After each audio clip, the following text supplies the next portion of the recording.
بسم الله الرحمن الرحيم يا أيها الذين آمنوا اتقوا الله وكونوا مع الصادقين صدق الله مولانا العظيم الصلاة والسلام عليك يا سيدي يا رسول الله الصلاة والسلام عليك يا سيدي يا حبيب الله الصلاة والسلام عليك يا سيدي يا شفيع المذنبين وعلى آلك وأصحابك يا سيدي يا رحمة للعالمين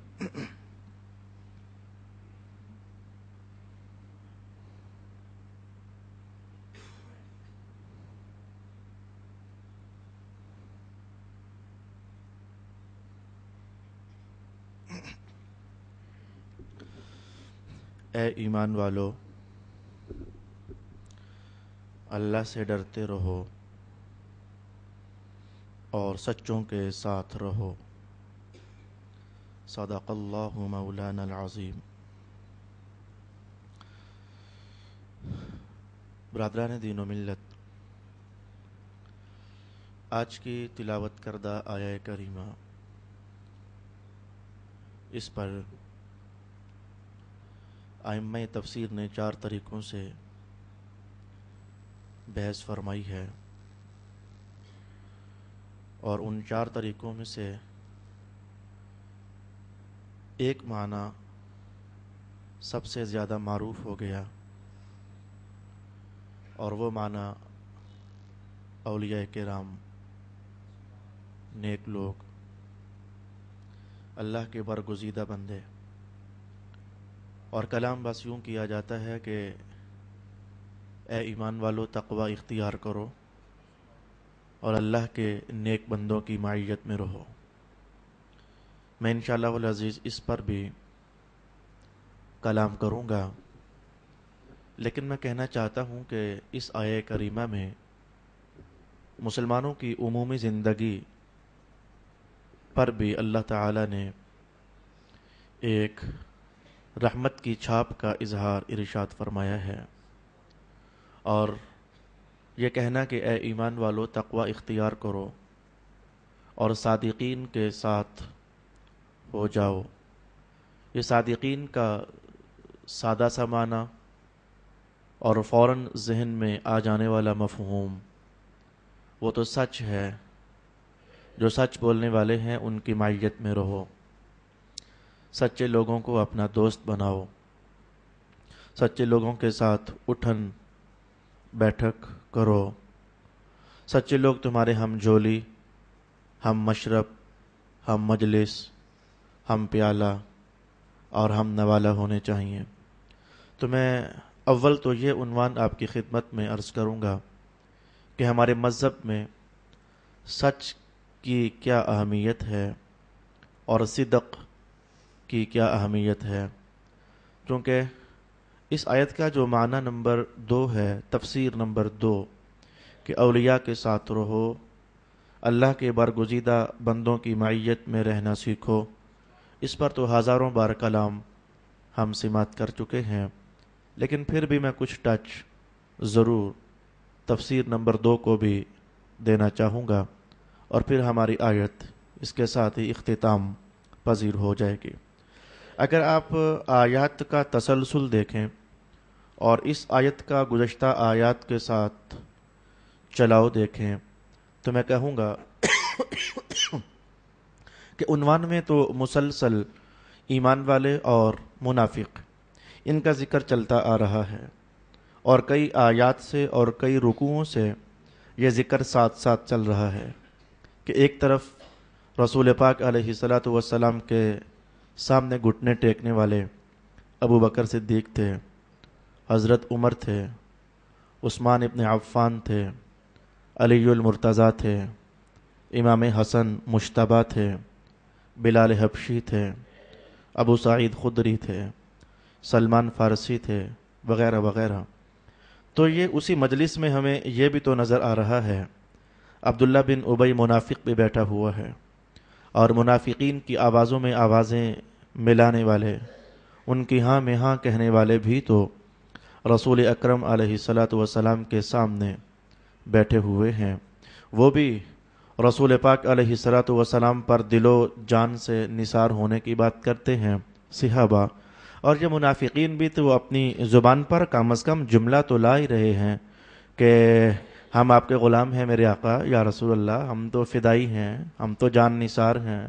ہم تو ایک لحظہ کے لیے بھی آپ سے بے وفائی نہیں کرنا چاہتے۔ لیکن ظاہر ہے کہ سچے بندے کی شان یہ ہوتی ہے وہ جو کہتا ہے نبھا دیتا ہے،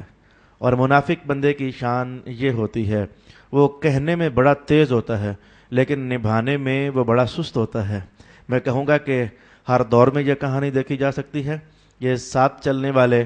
بات تو یہ ہے کہ ساتھ چلنے والے ہمیشہ کم ہوتے ہیں، لیکن مذہب کی دنیا میں جو رہنے والے لوگ ہیں وہ اس جملے کو ایک تاریخی پس منظر کا عنوان دیتے ہیں، اور وہ کہتے ہیں کہ حسینی لوگ کم ہوتے ہیں جو کربلا میں جان دینے تک ساتھ چلیں، جو اپنے خون کے قطرے گرانے تک ساتھ چلیں، یہ حسینی قافلے کے لوگ ہوتے کم ہیں۔ یعنی مذہبی اور تاریخی عنوان دینے والوں نے اسے یہ عنوان دیا ہے۔ اور جو جھوٹے لوگ ہوتے ہیں، بہانہ تراش لوگ ہوتے ہیں، جس کی زبان میں تم جتنے مٹھاس زیادہ پاؤ، میں یہ نہیں کہتا کہ وہ جھوٹا ہے، لیکن میں کہوں گا کہ کبھی چیک کرنا کہ جو زیادہ تمہارے ہاتھ چومے، جو تمہارے جتنا زیادہ بچ جائے، جو باتوں میں تمہیں تول کر کے رکھے، تو یقین جانو کہ یہ بندہ کبھی نہ کبھی تمہیں ایسا داغ دے کر جائے گا اور تمہیں ایسی ضرب کاری لگا کر جائے گا کہ زمانوں تک تم اس کا درد محسوس کرو گے۔ اور جو لوگ سچے ہوتے ہیں اور جنہوں نے جو کہنا ہوتا ہے اتنا ہی کہتے ہیں، تو ان کی باتوں میں بس اتنا ہی ہوتا ہے، وہ زیادہ مکھن لگا کر بات نہیں کرتے۔ تو خیر میں اس پر حالات حاضرہ کا تبصرہ نہیں کرنا چاہتا، میں تو چاہتا ہوں کہ آؤ ذرا آج ہم اس لفظ صدق کے حوالے سے تاریخی پس منظر میں نے کہا تو رب کائنات نے ایمان والوں کو سمجھایا کہ دیکھو، ایک یہ ہے منافق جو منہ سے کہتے ہیں لیکن دل ان کی زبانوں کے ساتھ نہیں ہے، تو کوشش کرنا تم ان کے ساتھ نہ ہونا تو ان کے ساتھ ہونا جو محمد کے سچے سپاہی لوگ ہوا کرتے تھے، جو کہتے بھی تھے، نبھاتے بھی تھے، اپنی جانوں کے نذرانے صرف پیش کرنے کی بات نہیں کرتے تھے، جب موقع بنا تو انہوں نے وہ جانوں کے نذرانے نبھائے بھی ہیں۔ کیا یہ اپنے گزشتہ سے پیوستہ سبق میں یہ حدیث سماعت نہیں کی ہے کہ ایک غزوے سے واپسی پر جب عبداللہ بن ابی منافق نے کہا تھا کہ اب ہم مدینے جانے والے ہیں تو ہم ہیں عزت والے اور مدینے والے جو ہیں وہ ہیں ذلت والے، اس نے رسول اللہ علیہ السلام کی جماعت کو ذلت والا کہا اور اپنے آپ کو عزت والا کہا، تو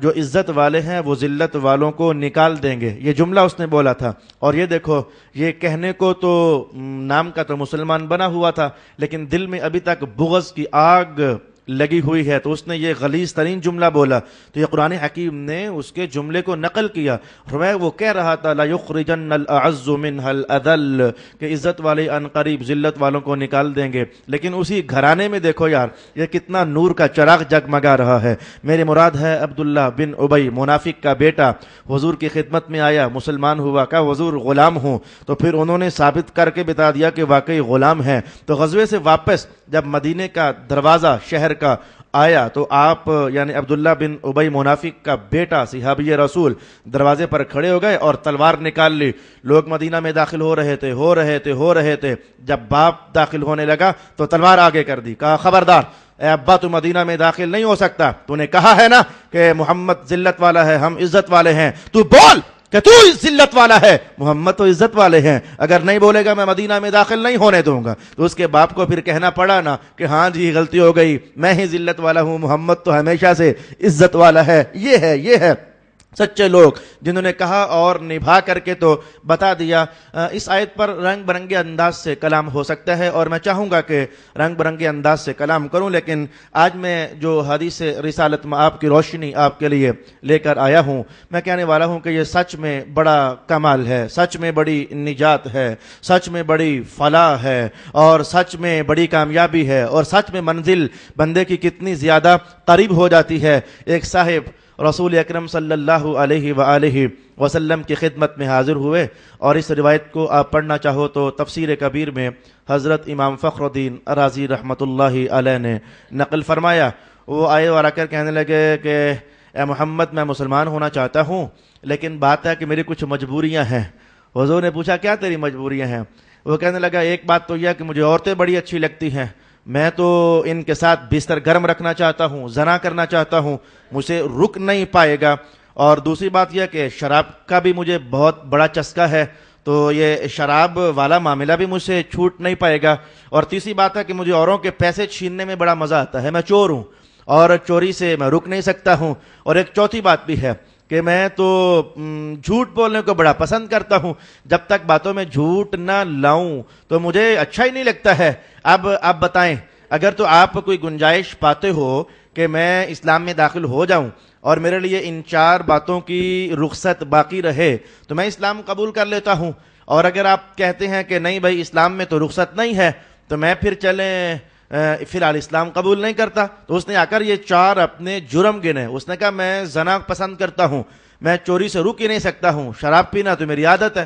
اور جھوٹ جب تک نہ بولوں تو جیسے ہمارے ہاں نہیں کہ ہمیں صحیح ڈکار نہیں آتا ہے، اگر ہم جھوٹ نہ بولیں، یہ دکاندار طبقہ، پبلک طبقہ، بازاروں میں بیٹھنے والا طبقہ چیٹ کرنے کے لیے اور کسی کو دھوکہ دینے کے لیے جب تک جھوٹ نہ بولیں تو ہمارا تو نظام نہیں چلتا ہے۔ اس نے کہا آپ فیصلہ کر لیں، یا تو مجھے ان 4 باتوں کی رخصت دے دیں تو میں اسلام میں داخل ہو جاتا ہوں، تو اگر آپ رخصت نہیں دیتے تو میں پھر اسلام میں داخل ابھی نہیں ہوتا ہوں، پہلے میں اپنے حالات کو سلجھا لوں تو پھر میں آپ کے حلقہ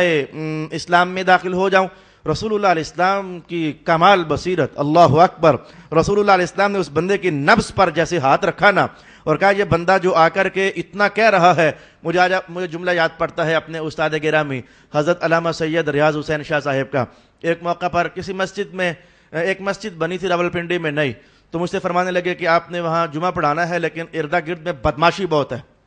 تو لیکن آپ نے ہمت نہیں ہارنی ہے۔ تو میں نے کہا جی جیسے آپ کا حکم استاد گرامی، میں جمعہ پڑھانے کے لیے پہلا خطیب وہاں میں لگ گیا، تو یقین جانے ایسا ہوا میرے ساتھ، میں درس حدیث دینے کے لیے بیٹھتا تو وہ جو جن کو میں نے کہا کہ بدماش لوگ تھے، تو وہ ایسے میرے محراب اور ممبر میں بیٹھا ہوتا تو میرے پاس آتے اور آ کر کہتے مولوی ہم نے تیرے ٹکڑے کر دینے ہیں۔ یہ جملے میں نے ان کانوں کے ساتھ سنے اس محراب میں بیٹھ کر اور اس ممبر پر بیٹھ کر، تو میں ہنس کر کہتا اچھا یارا جب کرنے ہوئے تو کر دینا، مجھے درس حدیث تو دے لینے دو نا۔ تو ایسے لوگوں کے اندر بیٹھ کر بھی تو میں نے سبق درس حدیث کے پڑھائے، لیکن جو جملہ ہے میرے استاد گرامی کہنے لگے کہ مولانا اکبر صاحب یاد رکھنا، جو بندہ بدماشی میں جتنا زور آور ہوتا ہے، جو بندہ جرم میں جتنا زور آور ہوتا ہے، اگر کہیں اس کا دل پھر جائے نا تو وہ اسلام میں بھی اتنا ہی مضبوط ہوا کرتا ہے اور وہ اسلام میں بھی اتنا طاقتور ہوا کرتا ہے۔ یہی تو وجہ ہے تلوار لی، کہا میں چھوڑوں گا نہیں، چلے آج رسول اللہ کے دربار میں۔ وہ کہنے والوں نے کہا حضور عمر آج غصے میں ہے،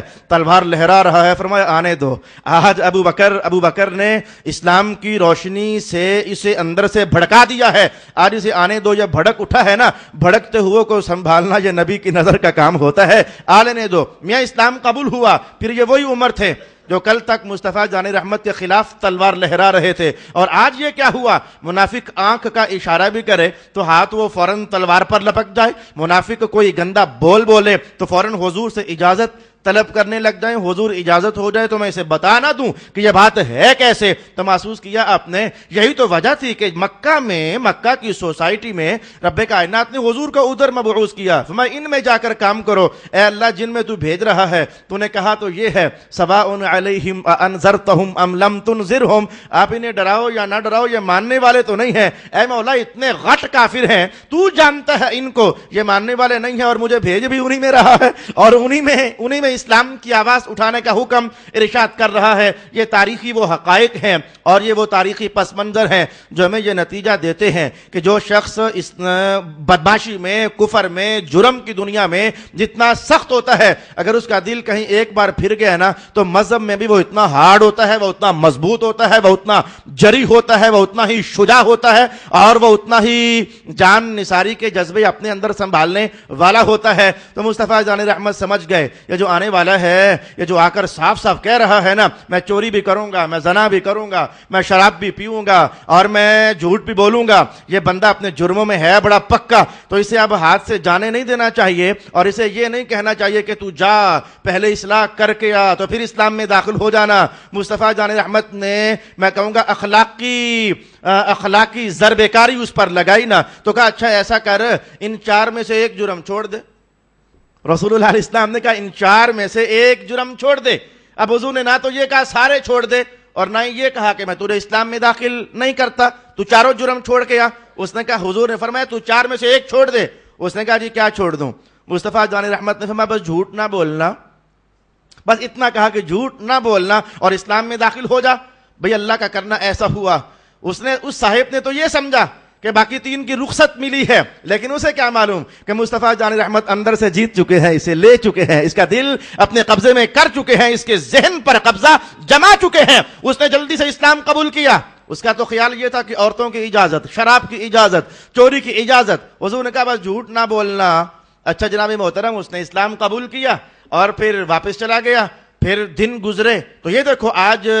شراب کا چھلکتا ہوا جام سامنے آ گیا نا, تو اب وہ تو اس خیال میں تھا کہ مجھے تو حضور نے صرف جھوٹ سے روکا ہے, پیالہ پکڑ لیا, لیکن اللہ تعالیٰ بھی تو ہے. اس نے دل میں خیال ڈالا اب اگر شراب پی لی, مصطفیٰ جان رحمت کو پتہ چل گیا, اگر حضور کو پتہ چل گیا تو 80 کوڑے لگیں گے, اور اگر تو نے جھوٹ بول کر چھپانا چاہا تو جھوٹ نہ بولنے کا تو نے وعدہ کیا ہوا ہے. اب وہ ڈرا کہ اب میں نے شراب پی, اگر لگ گیا پتہ تو 80 کوڑے ہیں, یہ بڑی رسوائی ہے, آج تک مجھے کسی نے مارا نہ اور میں سرے بازار پٹ جاؤں, تو اگر میں نے جا کر چھپایا تو میں تو جھوٹوں کا نہ بولنے کا وعدہ کر چکا ہوں. محسوس کیا آپ نے, جو جتنا بڑا گنڈا تھا اس نے جب زبان دی نا اتنا ہی عہد نبھا رہا ہے, وہ اتنا ہی زیادہ قول کو نبھا رہا ہے. جو تھوڑی دیر پہلے میں نے آپ کو عنوان قائم کر کے بتایا, جو جتنا بدماشی میں اور جرم کی دنیا میں زیادہ قوی ہیکل ہوتا ہے, وہ ایمان میں آ جائے تو اللہ اسے ایمان میں بھی اتنا زیادہ جوان فرما دیتا ہے. اس نے کہا اچھا پھر ایسا کرتے ہیں, شراب تو میں نہیں پیتا, میں سرے بازار رسوا نہیں ہونا چاہتا اور میں اپنا عہد بھی نہیں توڑنا چاہتا. وقت گزر گیا, وہ شراب اس نے نہ پی. پھر ایسا بھی ہوا کہ اسے آفر آ گئی کسی عورت کی طرف سے کہ کیا آج ہم اکٹھے نہیں ہو جائیں گے؟ تو اس نے کہا کہ دل میں فوراً اللہ نے خیال ڈال دیا کہ اگر میں زنا کر لیتا ہوں اور حضور کو چل گیا پتہ تو یہ تو سرے بازار کوڑے پڑ جائیں گے, اور اگر میں نے جھوٹ بولا تو نہ میں نے تو زبان دے دی ہے, میں جھوٹ تو نہیں بول سکتا ہوں. بھئی اللہ کا کرنا ایسا ہوا, وہ زنا سے بھی اس نے اپنا ہاتھ کھینچ لیا. پھر پیسے کی چمک جب اسے محسوس ہوئی تو وہ راتوں رات بڑھا کہ آج میں کچھ پیسہ کما کر لاؤں گا چوری کے ذریعے. لیکن جب پیسے اور دولت کے پاس پہنچا تو پھر وہی خیال کہ اگر حضور کو چل گیا پتہ تو میرے ہاتھ کٹ جائیں گے اور میں کیا ٹنڈا پھروں گا, لوگ مجھے دیکھیں گے تو میں کیا جواب دوں گا. اور پھر کہا کہ اگر میں چھپا لوں اور جھوٹ بولوں, نہ میں نے حضور کو زبان دی ہے, میں اپنی زبان سے پھر نہیں سکتا ہوں. یہ دیکھو مصطفیٰ جان رحمت دیکھ رہے تھے, اگر میں نے اس نقطے کو دبا دیا نا, اس کا زنا بھی جاتا رہے گا اور اس کی شراب بھی جاتی رہے گی اور اس کی چوری بھی جاتی رہے گی. چاہو تو اس کو یہ عنوان دے لو کہ یہ نگاہ محمد کا فیضان تھا, اور چاہے تو اسے یہ عنوان دے لو یہ سچ کی برکتیں تھیں کہ اللہ رب العالمین نے سارے جرموں سے اسے خلاصی عطا فرما دی تھی. یا ایھا الذین آمنوا اتقوا اللہ وکونوا مع الصادقین, اے ایمان والو تقوی اختیار کرو اور سچے لوگوں کے ساتھ ہو جاؤ. یہ بعض اوقات مجھ جیسا کم علم آدمی وہ یہ لیسن سن چکا ہوتا ہے, سچ سچ سچ اور سچ, لیکن مذہب میں کچھ ریلیکسیبلٹیز بھی ہیں, کچھ نرمیاں بھی ہیں. تو وہ ان نرمیوں کے موقعوں پر بھی وہ کہتا ہے میاں جان جاتی ہے تو جائے, میں جھوٹ نہیں بول سکتا ہوں. میں کہوں گا جملہ بڑا اچھا ہے, لیکن کچھ دانائی بھی تو سیکھ لو نا. جو رسول اللہ علیہ السلام کچھ حکمت عملی کی پالیسیاں دیتے ہیں تو ان حکمت عملی کی پالیسیوں کو بھی تو دیکھ لو نا. میری مراد کیا ہے, رسول اللہ علیہ السلام نے بڑا زور دیا سچ بولنا سچ بولنا سچ بولنا سچ بولنا, بڑا زور دیا اس بات پر. لیکن 3 موقع ایسے بن گئے کہ رسول اللہ علیہ السلام نے فرمایا کہ یہ 3 موقع ہیں, اگر یہاں کوئی بات آگے پیچھے کر بھی لی جائے نا تو اللہ کے ہاں جھوٹ ہے ہی نہیں ہے, یعنی وہ بات ہے غلط, لیکن موقع ایسے ہیں کہ موقع کی نزاکت کے پیش نظر اللہ رب العالمین کے ہاں وہ جھوٹ ہے ہی نہیں ہے, وہ اللہ تعالیٰ معاف فرما چکا ہوتا ہے. میں کہوں گا یہ موقع بھی ذہن میں رکھنے والے ہوتے ہیں. پھر یہ شعب الایمان کی حدیث ہے جو میں نے آپ کی خدمت میں پیش کرنا چاہی ہے. ان میں سے ایک موقع رسول اللہ علیہ السلام نے فرمایا کہ جنگ کا ہے. آپ فرمایا کرتے تھے الحرب الخدع, یہ جنگ تو یہ دھوکے کا نام ہے, یعنی دکھانا کچھ اور کرنا کچھ اور. بھئی ظاہر ایمان اور کفر کا معاملہ ہے اور اللہ کے نام کی آواز کو بلند کرنے اور شیطان کو دبانے کا معاملہ ہے. تو رسول اللہ علیہ السلام فرمایا کرتے تھے یہاں کچھ بھی ہو جائے نا تو وہ کرنا ٹھیک ہے, وہ کرنا جائز ہے. اور اس پر میں کہوں گا کہ یہ جنگ کے موقعوں پر ایسا ہوا بھی ہے کہ رسول اللہ نے جانا اگر مثلاً بدر کی طرف ہوتا تو حضور رخ تو کسی اور طرف کا کیا کرتے تھے, جانا مکہ کی طرف ہوتا تو رسول اللہ اللہ راستہ وہ اختیار کرتے جو مکہ جانے والا نہ ہوتا تھا، تاکہ جو اردا گرد میں جاسوس پھیلے ہوئے ہیں وہ فوراً اپنے کافروں کو خبر دے دے کہ محمد تو مثلاً جی محمد تو پشاور جا رہا ہے، وہ لاہور تو نہیں آ رہا ہے، لیکن آگے جا کر کے تو رسول اللہ علیہ السلام راستہ پلٹ لیتے تو دکھانا کچھ اور، کرنا کچھ اور۔ جنگ میں رسول اکرم علیہ السلام نے اس کی اجازت ارشاد فرمائی ہے۔ اور پھر دوسرا موقع رسول اللہ علیہ السلام نے فرمایا کہ دو بندے لڑ جائیں نا تو یہ مسلمانوں کا لڑ جانا یہ بڑا خطرناک عنوان ہے، یہ خطرناک عنوان ہے۔ فرمایا اچھا تیسرے بندے اگر تیری زبان تھوڑی سی لڑکھڑا جائے اور ادھر کی بات ادھر کر کے تو ان کی سلو کرا سکتے ہیں تو کرا دے بھائی، مثلاً ایک کے پاس جا کر کہہ دینا وہ ہے نا وہ تو پچھتا رہا ہے، وہ تو اندر سے بڑا پشیمان ہے، وہ تو دعائیں کرتا ہے اے اللہ کسی طریقے سے صلح ہو جائے تو میں اس جیسا بندہ ہاتھ سے نہیں کھونا چاہتا ہوں، بھلے اس نے نہ بھی کہا ہو۔ پھر بندہ ادھر آ جائے اور ادھر آ کر کے دو چار باتیں ادھر ادھر کی اس کے حوالے سے کر دے تاکہ دونوں کے دل نرم ہو جائیں۔ میں کہوں گا یہ وہ دانائی ہے اور یہ وہ حکمت ہے جو رسول اللہ علیہ السلام نے فرمایا چلو یہاں بھی اجازت ہے، یہ جھوٹ ہے ہی نہیں ہے۔ بھائی دیکھو ایک جملہ یوں ہے کہ یہاں جھوٹ بولنے کی اجازت ہے، میں بڑے تول کر کے جملہ کہہ رہا ہوں، یہاں یہ جھوٹ ہے ہی نہیں ہے۔ میں کہتا ہوں جھوٹ ہے ہی نہیں ہے، رسول اللہ نے اجازت دی ہو تو یہ جھوٹ ہے ہی نہیں ہے۔ اور تیسرا موقع رسول پاک علیہ السلام نے فرمایا کہ وہ جہاں بھی دو بندے رہے نا مل کر میرے دوست، وہاں کوئی چپکلش ہو جاتی ہے، وہاں کوئی لڑائی ہو جاتی ہے، وہاں کوئی زبان میں گرما گرمی ہو جاتی ہے، اور پھر جنہوں نے ہمیشہ اکٹھے رہنا ہو، میری مراد ہے کہ یہ بیوی ہو گئی اور یہ خاوند ہو گیا، یہاں بھی رسول اکرم صلی اللہ علیہ وآلہ وسلم نے کہا کہ اپنی بیوی کو خوش کرنے کے لیے وہ ناراض ہو جائے تو کوئی ایسا ایک دو جملہ بول دینا، یہ بیویاں تو ایک دو جملوں پر ہی میاں راضی ہو جاتی ہیں۔ اللہ نے ان کے دل اتنے اچھے بنائے ہیں، اتنے نرم بنائے ہیں، اور خامن کے لیے ان دلوں میں اللہ نے ایسی محبت ڈال دی ہے۔ مجھے حدیث کے الفاظ یاد پڑ گئے، رسول پاک علیہ السلام نے ارشاد فرمایا کہ ہر عورت کے دل میں ایک چھوٹا سا ٹکڑا، ایک گوشہ، ایک کونا، ایک چھوٹی سی جگہ اللہ نے رکھی ہوتی ہے، مختص کی ہوتی ہے، اس میں کسی اور کا پیار آ ہی نہیں سکتا، اس چھوٹے سے حصے میں اللہ نے بیوی کے خاوند کا پیار ڈالا ہوتا ہے، تو پھر اس میں کسی اور کا پیار آ ہی نہیں سکتا ہے۔ تو حضور نے کہا بیوی ناراض ہو جائے تو اسے ایک آدھ میٹھا جملہ بول دینا، او اللہ والی میں تو ماری جاؤں گا تیرے بغیر، تو ہاں اللہ اکبر، تو راضی ہو جانا، اتنی ناراض نہ ہوا کر۔ تو مصطفیٰ جان رحمت نے اس موقع پر بھی کچھ جملہ ان بیلنس بولنے کا اشارہ دے دیا کہ یہاں بھی اجازت ہے۔ ارشاد گرامی ہوا یا ایھا الذین آمنوا اتقوا اللہ وکونوا مع الصادقین۔ علامہ شامی نے یہ بات بھی ارشاد فرمائی کہ ایک یہ ہے کہ تم سچ بول دو اور موقع ہے کسی کی جان کے جانے کا، کسی کی جان ضائع ہو جائے گی اگر تم نے سچ بولا، اور ایک یہ ہے کہ تم جھوٹ بول دو اس موقع پر اور اس کی جان بچ جائے۔ تمہیں پتہ ہے کہ بندہ مظلوم ہے بیچارہ، یہ ظالم نہیں ہے، یہ مجرم نہیں ہے، مظلوم ہے بیچارہ، تو فرمایا کہ یہ جان بچا لینا یہ بہت بہت اونچا مقام ہے۔ قرآن حکیم نے کہا جس نے ایک بندے کو قتل کیا اس نے سارے انسانوں کو قتل کر دیا، اور جس نے ایک کو بچایا اس نے سارے انسانوں کو بچایا۔ اتنا بڑا عنوان قرآن حکیم نے قائم فرما دیا۔ تو یہ علامہ شامی نے کہا کہ اگر جان بچتی نظر آتی ہے اور تمہارے ذمے تھوڑی سی بات کا الٹ ہیر پھیر نظر آتا ہے تو اس کی جان بچا لو، اس لیے کہ جان اگر چلی گئی تو اس کا ازالہ نہیں ہو سکتا ہے۔ اور جو تم نے یہ جملہ بول دیا ہے، یہ بولنے کے بعد کہہ سکتے ہو اے اللہ میں نے کر دیا ہے مجھے معاف فرما دے، تو معافی مانگ کر کے تو ازالہ کیا جا سکتا ہے۔ میں کہوں گا وہ لوگ ایسے بھی نوجوان ہیں جو رات کو گناہ کرتے ہیں، سویرے دوستوں میں آ کر بیان کرتے ہیں، یا وہ پکڑے جائیں تو پھر انہیں ذلت اور رسوائی کا سامنا کرنا پڑتا ہے۔ یاد رکھنا ہمارے مذہب میں یہ عنوان ہے کہ ایک بار گناہ کیا اور ایک بار گناہ کو بیان کیا تو گناہ کو بیان کرنا یہ بھی گناہ ہوتا ہے۔ تو ایسے میں اتنے سچے نہ بنو کہ جی رات کو میں نے چوری کی ہے، اور جی رات کو میں نے شراب پی ہے، رات کو میں نے یہ غلط کرتوت کیا ہے۔ اب اتنے سچے نہ بنو کہ دن میں آ کر کے لوگوں کے سامنے بیان کر رہے ہو۔ کیا زبان خاموش نہیں رہ سکتی ہے؟ کیا اپنی زبان پر تالا نہیں لگا سکتے ہو؟ ایک جرم رات کو کیا اور ایک جرم صبح آ کر کے بیان کر رہے ہو، اور اوروں کو اپنے مجرم ہونے پر تم گواہ بنا رہے ہو۔ یہ تم شاید اس مسئلے کی حقیقت اور اس کے حساس ہونے سے واقف نہ ہو سکو، بروز قیامت یہ گواہ بن گئے ہیں تمہارے جرم پر، جن کے سامنے آ کر تم نے اپنا جرم بیان کیا ہے۔ ارشاد گرامی ہوا یا ایھا الذین آمنوا اتقوا اللہ وکونوا مع الصادقین۔ اے ایمان والو تقوی اختیار کرو۔ اللہ اکبر۔ رسول پاک علیہ السلام نے ایک صبح کی بات ہے، رسول اللہ کی شان تھی کہ فجر کی نماز پڑھنے کے بعد معمولات کچھ اور ہوتے،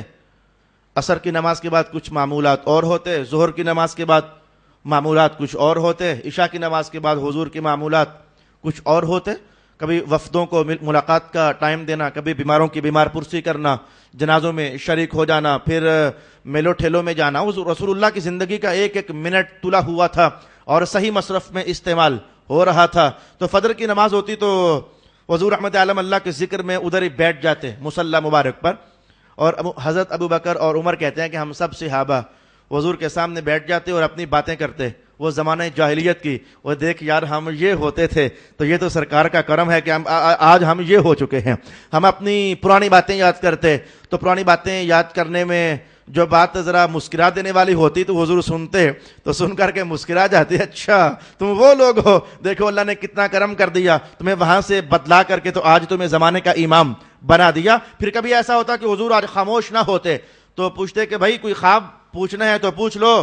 کسی کو خواب رات کو آیا ہو تو وہ بات کر سکتا ہے مجھ سے، تو رسول اللہ علیہ السلام پھر خواب سنتے اور خواب کی تعبیر ارشاد فرما دیتے۔ یہی وجہ ہے کہ یہ خوابوں کی تعبیر بتانے والے جو علماء ہیں وہ منع کرتے ہیں کہ ہر وقت اٹھ کر خوابیں نہ سناؤ، یہ خوابیں سنانے کے لیے فجر کے بعد کا وقت حضور نے منتخب کیا ہوا تھا۔ ایک آدھ بار میرے ساتھ بھی ایسا ہوا، کسی صاحب نے کہا جی میری خواب ہے، میں نے کہا بھائی مجھے خواب کی تعبیر نہیں آتی، میں کئی بار کہہ چکا آپ سے میں اس علم سے خالی ہوں، مجھے خوابوں کی تعبیر نہیں آتی، لیکن آپ لوگوں کا کیا کروں، آپ کو چین ہی نہیں آتا جب تک آپ خواب بیان نہ کر لو۔ میں کہہ بھی رہا ہوں خواب نہیں آتی، آپ کہو گے سنو تو صحیح نا جی، آپ پھر مجھے کہتے ہو سنو تو صحیح نا، تو میں کہتا ہوں اچھا جی فجر کے بعد بیان کرنا، اور جی ایک بار سن تو لینا، آپ کیا کرتے ہیں؟ تو فوراً جب تک خواب سنا ہی نہ جائے، یہ خوابوں کی دنیا میں رہنا چھوڑو، اچھی بات ہے، خوابوں کی اچھی تعبیر بھی ہوتی ہے، بری تعبیر بھی۔ تو میں نے وہ کسی کا خواب اٹھا کر کے اپنے استاد گرامی کے سامنے رکھ دیا، فرمانے لگے نہیں بھائی نہیں اکبر صاحب یہ ٹائم نہیں ہے خواب پوچھنے کا، حضور کی سنت ہے کہ فجر کے بعد حضور خواب سنا بھی کرتے تھے، خوابوں کی تعبیر بھی بیان کیا کرتے تھے۔ خیر یہ تو ہو گیا آپ ہمارا عنوان، ہم جب تک خواب سنائی نہ ہمیں مزہ ہی نہیں آتا ہے۔ اچھا میرے دوست، رسول اللہ علیہ السلام نے آج پوچھا خواب کسی کو آیا؟ سب صحابہ خاموش۔ خواب آیا ہوگا لیکن کوئی قابل قدر نہیں ہوگا، کوئی قابل ذکر درجے کا خواب نہیں ہوگا۔ پھر حضور نے فرمایا اچھا پھر اگر تم نے خواب نہیں دیکھا تو میں تمہیں اپنا خواب سناتا ہوں۔ تو رسول اللہ علیہ السلام نے اپنا خواب اس رات کو سنایا۔ اور یاد رکھنا کہ نبیوں کا خواب صرف خواب نہیں ہوتا ہے، اس پر محدثین کا اتفاق ہے کہ نبیوں کا خواب یہ اللہ کی وحی کے درجے میں ہوا کرتا ہے، رسول جو دیکھا کرتے ہیں وہ سچ ہوا کرتا ہے۔ اور یہ جملہ خود ایک بار رسول پاک علیہ السلام نے ارشاد فرمایا تھا، وہ ایک لمبی کہانی آپ نے رات کو سنائی اور پھر صبح آپ نے فرمایا کہ اسے صرف خواب نہ سمجھنا، نبیوں کا خواب بھی برحق ہوا کرتا ہے۔ تو حضور نے کہا کہ میں نے خواب دیکھا، پھر میرا خواب سنو۔ صحابہ ہماتن گوش ہوئے، ہمارے عنوان سے بات تعلق پکڑتی تھی، میں وہ آپ کو بتا رہا ہوں۔ رسول پاک صلی اللہ علیہ وآلہ وسلم نے فرمایا کہ آج رات کو میں نے خواب میں دیکھا کہ ایک بندے کو پکڑ لیا گیا ہے، فرشتوں نے اسے پکڑا ہوا ہے، اور اس کا یہ جبڑا ادھر سے اور ادھر سے پکڑ کر کے تو ایسے کھینچا گیا اور یہ چر گیا اور اس کی باتیں کھل گئیں۔ تو میں نے اس کو دیکھا، وہ پھر ٹھیک ہوتا ہے تو پھر پکڑ کر کھینچ دیا جاتا ہے، کینچیوں سے کاٹ دیا جاتا ہے تو وہ پھر ٹھیک ہوتا ہے تو وہ پھر اس کے ساتھ ایسا کر دیا جاتا ہے۔ میں نے کہا جبریل یہ کون ہے جس کے ساتھ یہ حال کیا جا رہا ہے؟ رسول پاک علیہ السلام نے فرمایا کہ حضور حضرت جبریل امین نے کہا حضور یہ وہ بندہ ہے جو صبح اٹھتا تو جھوٹ شروع کرتا تھا، یہ وہ بندہ ہے جو صبح اٹھتا تو جھوٹ شروع کرتا تھا، پھر اس کا جھوٹ زمانے میں پھیل جاتا، جدھر گیا جھوٹ، جدھر گیا جھوٹ، جدھر گیا جھوٹ۔ تو حضور پھر یہ اپنے جھوٹ سے دنیا کو بھر دیا کرتا تھا، آفاق میں اس کا جھوٹ پھیل جایا کرتا تھا۔ تو یا رسول اللہ اسے اس کے جھوٹ کی سزا دی جا رہی ہے، یہ جھوٹا بندہ ہے کہ جس کے ساتھ اللہ رب العالمین یہ حشر کر رہا ہے۔ پھر رسول اکرم صلی اللہ علیہ وآلہ وسلم نے ارشاد فرمایا کہ کیا وجہ ہے کہ میں دیکھ رہا ہوں کہ تم لوگ جھوٹ بولنے میں اتنے زیادہ تیز واقع ہوئے ہو کہ جیسے آگ جل رہی ہو رات کے اندھیرے میں اور تاریکی میں آگ جل رہی ہو تو چاروں طرف سے پروانے بھاگ کر لپک کر آگ پر امٹ آتے ہیں، چاروں طرف سے امٹ آتے ہیں۔ تو میں کیا دیکھ رہا ہوں کہ تم یہ جھوٹ ایسے بول رہے ہو۔ رب کائنات نے ارشاد کیا یا ایھا الذین آمنوا اتقوا اللہ وکونوا مع الصادقین، اے ایمان والو تقوی اختیار کرو اور سچ بولنے والوں کے ساتھ ہو جاؤ اور سچے لوگوں کے ساتھ ہو جاؤ۔ میں انشاءاللہ العزیز اگلی نشست میں لفظ صادق کی تفسیر نمبر 2 آپ کی خدمت میں بیان کروں گا۔ صدق اللہ مولانا العظیم۔